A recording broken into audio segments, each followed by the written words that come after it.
ವೈದ್ಯೇಶ್ವರ ಕ್ಷೇತ್ರ ಎಂದರೆ ವೈದೀಶ್ವರನ್ ಕೋಯಿಲ್. ಇದು ತಮಿಳುನಾಡಿನ ಮಯಿಲಾಡುತುರೈ ಬಳಿಯಿರುವ ಶಿವನ ದೇವಾಲಯವಾಗಿದೆ. ಇಲ್ಲಿ ಶಿವನನ್ನು ವೈದ್ಯನಾಥರ್ ಅಥವಾ ವೈತೀಶ್ವರನ್ ಎಂದು ಪೂಜಿಸಲಾಗುತ್ತದೆ, ಅಂದರೆ ಚಿಕಿತ್ಸೆಯ ದೇವರು ಎಂದು ಅರ್ಥ. ಈ ದೇವಾಲಯವು ರೋಗಗಳನ್ನು ಗುಣಪಡಿಸುವ ಶಕ್ತಿಗಾಗಿ ಪ್ರಸಿದ್ಧವಾಗಿದೆ ಮತ್ತು ನವಗ್ರಹಗಳ ದೇವಾಲಯಗಳಲ್ಲಿ ಮಂಗಳ ಗ್ರಹಕ್ಕೆ ಸಂಬಂಧಿಸಿದೆ. ದಕ್ಷಿಣ ಭಾರತದ ಶಿವಭಕ್ತರು ತಮಿಳುನಾಡಿನ ವೈದ್ಯೇಶ್ವರ ದೇಗುಲಕ್ಕೆ ಸಾಮಾನ್ಯವಾಗಿ ಭೇಟಿ ನೀಡುತ್ತಾರೆ. ತಮಿಳಿನಲ್ಲಿ ವೈದ್ಯೇಶ್ವರ ಎಂದು ಕರೆಯಲಾಗುವ ವೈದ್ಯೇಶ್ವರನು ಶಿವನ ಅವತಾರ. ಈ ದೇವರು ರೋಗವನ್ನು ಗುಣಪಡಿಸುವ ಶಕ್ತಿಯನ್ನು ನೀಡುವ ಜೊತೆಗೆ ಸಮಸ್ಯೆಗಳನ್ನು ಬಗೆಹರಿಸುತ್ತಾನೆ, ಮಾನಸಿಕ ನೆಮ್ಮದಿಯನ್ನು ನೀಡುತ್ತಾನೆ ಎಂದು ಭಕ್ತರು ನಂಬುತ್ತಾರೆ. ಭಕ್ತರು ತಮ್ಮ ಗ್ರಹಗತಿಗಳು ಕೆಟ್ಟದಾಗಿದ್ದಾಗ ವೈದ್ಯೇಶ್ವರನ ಮೊರೆ ಹೋಗುವುದನ್ನು ಅಭ್ಯಾಸ ಮಾಡಿಕೊಂಡಿದ್ದಾರೆ. ಉದ್ಯಮದಲ್ಲಿ ಲಾಭ, ಮದುವೆ, ಪ್ರಮೋಷನ್, ಸಂತಾನ ಭಾಗ್ಯ, ಕೆಲಸ ಸಿಗಲಿ ಎಂದು ಭಕ್ತರು ವೈದ್ಯೇಶ್ವರನನ್ನು ಪೂಜಿಸುತ್ತಾರೆ. ವೈದ್ಯೇಶ್ವರ ದೇಗುಲದ ಬಗ್ಗೆ ತಮಿಳುನಾಡಿನ 7ನೇ ಶತಮಾನದ ಕವಿಗಳು ಹಾಡಿ ಹೊಗಳಿದ್ದಾರೆ. ಭಾರತದಲ್ಲಿರುವ ಅತಿ ದೊಡ್ಡ ನವಗ್ರಹ ದೇಗುಲಗಳ ಪೈಕಿ ವೈದ್ಯೇಶ್ವರ ದೇಗುಲವೂ ಒಂದಾಗಿದೆ. ಈ ದೇಗುಲದಲ್ಲಿ ಅಂಗಾರಕ ಅಥವಾ ಮಂಗಳನಿಗೆ ವಿಶೇಷ ಪೂಜೆ ನಡೆಯುತ್ತಿದೆ. ಇದನ್ನು ಅಂಗಾರಿಕ ನವಗ್ರಹ ಸ್ಥಳಂ ಎಂದು ಕರೆಯಲಾಗುತ್ತದೆ. ಪುರಾಣಗಳ ಪ್ರಕಾರ ಮಂಗಳನು ಚರ್ಮದ ಕಾಯಿಲೆಗೆ ಒಳಗಾದಾಗ ವೈದ್ಯೇಶ್ವರು ಅದನ್ನು ಗುಣಪಡಿಸಿದನು. ಆಗಿನಿಂದಲೂ ಈ ದೇಗುಲವನ್ನು ಅಂಗಾರಕ ನವಗ್ರಹ ಸ್ಥಳಂ ಎಂದು ಕರೆಯಲಾಗುತ್ತದೆ. ಆಗಿನಿಂದಲೂ ವೈದ್ಯೇಶ್ವರನಿಗೂ ಮಂಗಳನಿಗೂ ಬಿಡದ ನಂಟಿದೆ.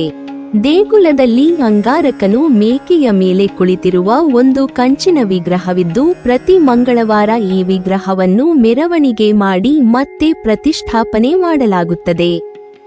ಮಂಗಳ ದೋಷಕ್ಕೆ ಒಳಗಾಗಿರುವವರು ಭಕ್ತರು ತಮ್ಮ ಸಮಸ್ಯೆಗಳನ್ನು ಪರಿಹರಿಸುವಂತೆ ಅಂಗಾರನನ್ನು ಪ್ರಾರ್ಥಿಸುತ್ತಾರೆ. ವೈದ್ಯೇಶ್ವರ ದೇವಾಲಯವು ತಮಿಳುನಾಡಿನ ನಾಗಪಟ್ಟಣಂ ಜಿಲ್ಲೆಯ ಮಯಿಲಾಡುತುರೈ ಬಳಿ ಇದೆ. ಶಿವ ಮತ್ತು ಅವನ ಪತ್ನಿ ಪಾರ್ವತಿ ಇಲ್ಲಿ ಮುಖ್ಯ ದೇವತೆಗಳಾಗಿದ್ದಾರೆ. ಅವರನ್ನು ವೈದ್ಯನಾಥ ಸ್ವಾಮಿ ಮತ್ತು ಥೈಯಾಲ್ ನಾಯಕಿ ಎಂದು ಪೂಜಿಸಲಾಗುತ್ತದೆ. ಥೈಯಾಲ್ ನಾಯಕಿಗೆ ಪ್ರತ್ಯೇಕ ದೇಗುಲವಿದೆ. ಅಲ್ಲಿ ಅವರು ಭಕ್ತರ ಕಾಯಿಲೆಗಳನ್ನು ಗುಣಪಡಿಸಲು ಔಷಧೀಯ ಎಣ್ಣೆಯೊಂದಿಗೆ ನಿಂತಿರುತ್ತಾರೆ. ಧನ್ವಂತರಿ, ಅಂಗಾರಕನ ಸಣ್ಣ ದೇವಾಲಯವೂ ಇಲ್ಲಿ ಕಂಡುಬರುತ್ತದೆ. ಅನೇಕ ಭಕ್ತರು ಇಲ್ಲಿಗೆ ಬಂದು ವೈದ್ಯನಾಥ ಸ್ವಾಮಿ ಪೂಜೆಯನ್ನು ಮಾಡುತ್ತಾರೆ. ವಿವಿಧ ಕಾಯಿಲೆಗಳಿಂದ ಪರಿಹಾರ ಪಡೆಯುತ್ತಾರೆ. ಈ ದೇವಾಲಯವು ವಿಜ್ಞಾನ ಮತ್ತು ಔಷಧದ ಆಧಾರದ ಮೇಲೆ ನಿಂತಿದೆ. ವೈದ್ಯಕೀಯ ಶಕ್ತಿ ವಿಫಲವಾದಾಗ ಈ ದೇವರ ಆಶೀರ್ವಾದವು ಪವಾಡವನ್ನು ಸೃಷ್ಟಿಸುತ್ತದೆ ಎಂದು ಹೇಳಲಾಗಿದೆ. ಈ ದೇವಾಲಯವು ನಾಡಿ ಅಥವಾ ತಾಳೆಗರಿ ಜ್ಯೋತಿಷ್ಯದ ತೊಟ್ಟಿಲು ಎಂದು ಕರೆಯಲಾಗುತ್ತದೆ. ನಾಡಿ ಜ್ಯೋತಿಷ್ಯವು ಎಲ್ಲ ಮಾನವರ ಭೂತ, ವರ್ತಮಾನ ಮತ್ತು ಭವಿಷ್ಯದ ಜೀವನವನ್ನು ತಿಳಿಯಲು ನೆರವಾಗುತ್ತದೆ. ಪ್ರಾಚೀನ ಹಿಂದೂ ದಾರ್ಶನಿಕರು ತಮ್ಮ ಯೋಗ ಶಕ್ತಿಗಳಿಂದ ಈ ಶಾಸ್ತ್ರವನ್ನು ರಚಿಸಿದ್ದಾರೆ ಎಂದು ಹೇಳಲಾಗುತ್ತದೆ. ಪರಿಣಿತ ನಾಡಿ ಜ್ಯೋತಿಷಿಗಳು ಮಾತ್ರ ಅರ್ಥೈಸಬಲ್ಲ ಪ್ರಾಚೀನ ತಮಿಳು ಲಿಪಿ ಒಟ್ಟೆಳುತು ಬಳಸಿ ಅವರು ಈ ಭವಿಷ್ಯವನ್ನು ತಾಳೆ ಎಲೆಗಳ ಮೇಲೆ ಬರೆದಿದ್ದಾರೆ. ಪ್ರತಿಯೊಂದು ನಾಡಿ ಅಥವಾ ಎಲೆಗಳ ಗುಂಪನ್ನು ಎಳುಥಾನಿ ಎಂಬ ತೀಕ್ಷ್ಣವಾದ ಉಗುರಿನಂತಹ ಉಪಕರಣದಿಂದ ಬರೆಯಲಾಗುತ್ತದೆ. ಈಗ ಬದುಕಿರುವ, ಹಿಂದೆ ಸತ್ತಿರುವ ಮತ್ತು ಇನ್ನೂ ಜನಿಸದ ಪ್ರತಿಯೊಬ್ಬ ವ್ಯಕ್ತಿಯ ಜೀವನವು ಈ ತಾಳೆ ಎಲೆಗಳಲ್ಲಿ ಕೆತ್ತಲಾಗಿದೆ ಎಂದು ಹೇಳಲಾಗುತ್ತದೆ. ಈ ಭವಿಷ್ಯವನ್ನು ದೈವಿಕ ಶಕ್ತಿಯನ್ನು ಹೊಂದಿರುವ ತಮಿಳು ಋಷಿವರ್ಯ ಅಗತಿಯಾರ್ ಅವರು ಬರೆದಿದ್ದಾರೆ ಎಂದು ಹೇಳಲಾಗಿದೆ. ನಾಡಿ ಎಲೆಗಳನ್ನು ತಾಂಜಾವೂರಿನ ಸರಸ್ವತಿ ಮಹಲ್ ಗ್ರಂಥಾಲಯದಲ್ಲಿ ಸಂರಕ್ಷಿಸಲಾಗಿದೆ. ಆದರೆ ಅವುಗಳಲ್ಲಿ ಹೆಚ್ಚಿನವು ಬ್ರಿಟಿಷ್ ಆಳ್ವಿಕೆಯಲ್ಲಿ ಹರಾಜಾಗಿದ್ದವು. ವೈದ್ಯೇಶ್ವರ ದೇಗುಲದಲ್ಲಿ ಜ್ಯೋತಿಷಿಗಳ ಕುಟುಂಬಗಳು ಈ ಎಲೆಗಳನ್ನು ಮರು ವಶಕ್ಕೆ ಪಡೆದುಕೊಂಡವು ಮತ್ತು ಅವುಗಳನ್ನು ಒಂದು ಪೀಳಿಗೆಯಿಂದ ಇನ್ನೊಂದು ಪೀಳಿಗೆಗೆ ರವಾನಿಸಲಾಯಿತು. ಹೀಗಾಗಿ ವೈದ್ಯೇಶ್ವರನ್ ದೇಗುಲವು ನಾಡಿ ಜ್ಯೋತಿಷ್ಯದ ಜನ್ಮಸ್ಥಳ ಎಂದು ಹೇಳಲಾಗುತ್ತದೆ. ಭಾರತೀಯರು ಮಾತ್ರವಲ್ಲ, ಇತರ ರಾಷ್ಟ್ರದ ಇತರೆ ಧರ್ಮದ ಜನರು ಸಹ ಅವರಿಗೆ ಅನುಗುಣವಾದ ನಾಡಿ ಎಲೆಯ ಮೂಲಕ ಭವಿಷ್ಯವನ್ನು ತಿಳಿಯಬಹುದು ಎಂದು ಹೇಳಲಾಗುತ್ತದೆ. ವ್ಯಕ್ತಿಗೆ ಸಂಬಂಧಿಸಿದ ತಾಳೆ ಎಲೆಯನ್ನು ಅವರ ಹೆಬ್ಬೆರಳಿನ ಆಕಾರದ ಮೇಲೆ ನಿರ್ಧರಿಸಲಾಗುತ್ತದೆ. ಇಲ್ಲಿ 108 ಬಗೆಯ ಹೆಬ್ಬೆರಳುಗಳಿವೆ. ಆಯಾ ಹೆಬ್ಬೆರಳುಗಳ ಪ್ರಕಾರ ಅದನ್ನು ಜೋಡಿಸಲಾಗಿದೆ. ಹೆಬ್ಬೆರಳಿನ ರೇಖೆಗಳಿಂದ ಇದು ಅವರಿಗೆ ಸಂಬಂಧಿಸಿದೆ ಎಂದು ಗುರುತಿಸಲಾಗುತ್ತದೆ. ಅವರ ಪ್ರಶ್ನೆಗಳಿಗೆ ಉತ್ತರವು ಅವರಿಗೆ ಹೊಂದಾಣಿಕೆಯಾಗುವ ತಾಳೆಗರಿ ಮೇಲೆ ಇರುತ್ತದೆ.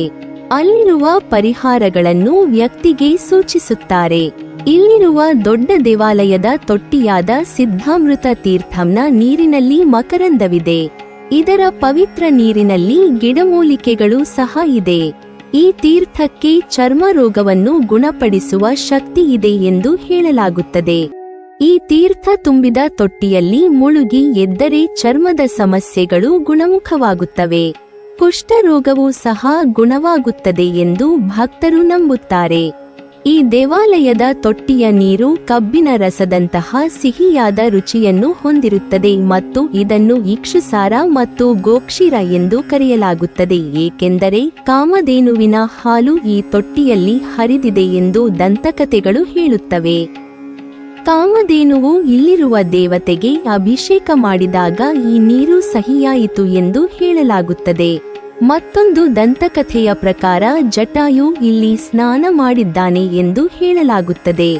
ಅದಾದ ನಂತರ ಈ ತೀರ್ಥವನ್ನು ಜಟಾಯು ತೀರ್ಥ ಎಂದು ಕರೆಯಲಾಗುತ್ತದೆ. ಜಾತಕದಲ್ಲಿ ಮಂಗಳನು ಪ್ರತಿಕೂಲ ಸ್ಥಾನದಲ್ಲಿದ್ದರೆ ಅದನ್ನು ಅಂಗಾರಕ ದೋಷ, ಮಂಗಳ ದೋಷ ಎಂದು ಕರೆಯಲಾಗುತ್ತದೆ. ಈ ದೋಷವು ವ್ಯಕ್ತಿಯಲ್ಲಿ ಆಕ್ರಮಣಶೀಲತೆ, ಕೋಪದ ಸ್ವಭಾವ ಅಥವಾ ಅಸೂಯೆಯನ್ನು ಸೃಷ್ಟಿಸುತ್ತದೆ. ಇದು ಹಣದ ನಷ್ಟ, ಪ್ರಕ್ಷುಬ್ಧ ಕುಟುಂಬ ಜೀವನ, ವಿವಾಹದಲ್ಲಿ ವಿಳಂಬ, ಭಾವನಾತ್ಮಕ ಜಗಳ, ಅಪಘಾತಗಳು ಮತ್ತು ಗಾಯಗಳು, ಸಂಗಾತಿಯೊಂದಿಗೆ ನಿಂದನೀಯ ಮತ್ತು ಹಿಂಸಾತ್ಮಕ ಜಗಳಗಳು ಇತ್ಯಾದಿಗಳಿಗೆ ಕಾರಣವಾಗಬಹುದು. ಮಂಗಳನಿಗೆ ಪರಿವಾರ ಪೂಜೆ ಮಾಡುವ ಮೂಲಕ ಈ ದೋಷವನ್ನು ಗುಣಪಡಿಸಬಹುದು ಎಂದು ಭಕ್ತರು ನಂಬುತ್ತಾರೆ. ಇಲ್ಲಿ ಮಂಗಳನನ್ನು ಪೂಜಿಸುವುದು ಮತ್ತು ಅಂಗರಕ ಪೂಜೆಯನ್ನು ಮಾಡುವುದು ಈ ದೋಷಕ್ಕೆ ಉತ್ತಮ ಪರಿಹಾರವಾಗಿದೆ, ಏಕೆಂದರೆ ಇದು ಅಂಗರಕನ ದುಷ್ಪರಿಣಾಮಗಳನ್ನು ತಡೆಯಲು ಸಹಾಯ ಮಾಡುತ್ತದೆ. ಜನರು ಮಂಗಳ ಗ್ರಹಕ್ಕೆ ಕೆಂಪು ಬಟ್ಟೆ ಕಟ್ಟಿ ತೊಗರಿ ಬೇಳೆಯನ್ನು ದಾನವಾಗಿ ನೀಡುತ್ತಾರೆ. ವೈದ್ಯನಾಥೇಶ್ವರ ದೇಗುಲದಲ್ಲಿ ನೀಡಲಾಗುವ ತಿರುಚೆಂಡು ಉರುಂಡೈ ಪ್ರಸಾದವು ಬಹುತೇಕ ಎಲ್ಲ ರೋಗಗಳನ್ನು ಗುಣಪಡಿಸುತ್ತದೆ ಎಂದು ನಂಬಲಾಗಿದೆ. ಈ ಪ್ರಸಾದವನ್ನು ದೇಗುಲದ ಕೊಳದಲ್ಲಿರುವ ಜೇಡಿಮಣ್ಣು, ಬೇವಿನ ರಸ, ಬೇವಿನ ಮರದ ಚಕ್ಕೆ ಹಾಗೂ ಹೋಮಕುಂಡದ ಬೋದಿಯನ್ನು ಹಾಕಲಾಗಿದೆ. ವೈದ್ಯೇಶ್ವರ ದೇಗುಲವು 5 ಹಂತದ ಗೋಪುರ ಮತ್ತು ದೊಡ್ಡ ಆವರಣಗಳನ್ನು ಹೊಂದಿದೆ. ಕುತೂಹಲಕಾರಿ ವಿಷಯವೆಂದರೆ ದೇವಾಲಯದ ಎಲ್ಲ 5 ಗೋಪುರಗಳು ಸರಳ ರೇಖೆಯಲ್ಲಿವೆ. ದೇವಾಲಯದ ಪಶ್ಚಿಮ ಗೋಪುರದಲ್ಲಿ ಶಿವಲಿಂಗವಿದೆ. ಪಶ್ಚಿಮ ಗೋಪುರವು ಸೂರ್ಯನ ಕಿರಣಗಳನ್ನು ಶಿವಲಿಂಗದ ಮೇಲೆ ಪ್ರತಿ ವರ್ಷ ಕೆಲವು ದಿನಗಳವರೆಗೆ ನೇರವಾಗಿ ಬೀಳಲು ಅನುವು ಮಾಡಿಕೊಡುವ ರೀತಿಯಲ್ಲಿ ಈ ದೇವಾಲಯವನ್ನು ನಿರ್ಮಿಸಲಾಗಿದೆ. ರಾಜ ವಿಕ್ರಮ ಚೋಳ 12ನೇ ಶತಮಾನ, 16ನೇ ಶತಮಾನದ ನಾಯಕರು ಮತ್ತು 18ನೇ ಶತಮಾನದ ಮರಾಠರ ಶಾಸನಗಳನ್ನು ಇಲ್ಲಿ ಕಾಣಬಹುದು. ನೀವಿನ್ನೂ ನಮ್ಮ ಚಾನೆಲ್ ಅನ್ನು ಸಬ್ಸ್ಕ್ರೈಬ್ ಮಾಡಿಲ್ವಾ? ಹಾಗಾದರೆ ಈ ಕೂಡಲೇ ನಮ್ಮ ಇತಿಹಾಸ ದರ್ಶನ ಚಾನೆಲ್ ಅನ್ನು ಸಬ್ಸ್ಕ್ರೈಬ್ ಮಾಡಿ ಮತ್ತು ಪಕ್ಕದಲ್ಲಿರುವ ಬೆಲ್ ಐಕಾನ್ ಅನ್ನು ಪ್ರೆಸ್ ಮಾಡಿದರೆ ನಮ್ಮ ಹೊಸ ವಿಡಿಯೋಗಳನ್ನು ನೋಡಬಹುದು.